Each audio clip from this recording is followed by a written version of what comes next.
Ashama akkam jirtu kabajamtoota maatiiwwan keenya.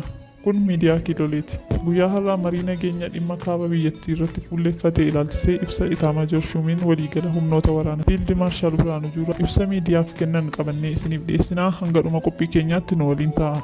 Jiilli marii nageenyaa torbee darbee Afrikaa Kibbaa Piriitooriyaatti dhimma nageenya kaaba biyyattii irratti bal'inaan mari'achuun waliigalteerra gahamuutti aansee tibbana Keeniyaatti mari'achaa turuu isaanii ni yaadatama.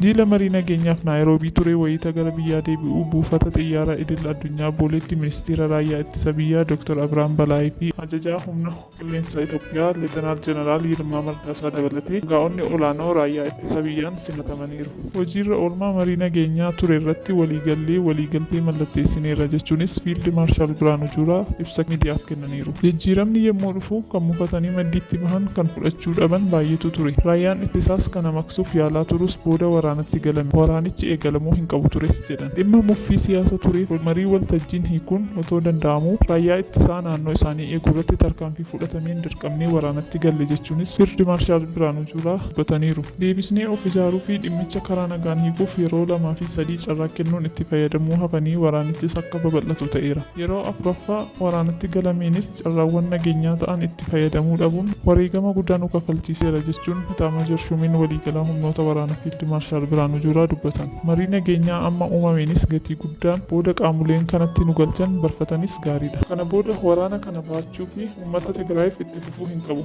Mariin Piriitooriyaa tures baay'ee gaarii kan turee fi qaamolee lamaan jidduutti kan waliigalamedha jedhan. Kan Naayiroobiis hojiitti hiikamuu kan qabudha. Uummanni Tigraayis kanatti gammadoo ta'uu humna waraana keenyaa achi jirurraa kan mirkaneeffachaa jirruu fi deeggarsa barbaachisu gumaachaa deessuun akka tajaajila ambulaansii argattu gochuun jireenya tasgabbii jiraachaa akka jiranis ibsaniiru. Eegaan dhaggeeffattoota keenya qophiin keenya guyyaa har'aa asuma irratti goolabna hanga qophii biroon walitti deebinutti turtii gaarii qabaadhaa jecha laayik, sheer, sabskiraayib gochuun dagatinaa galatoomaa.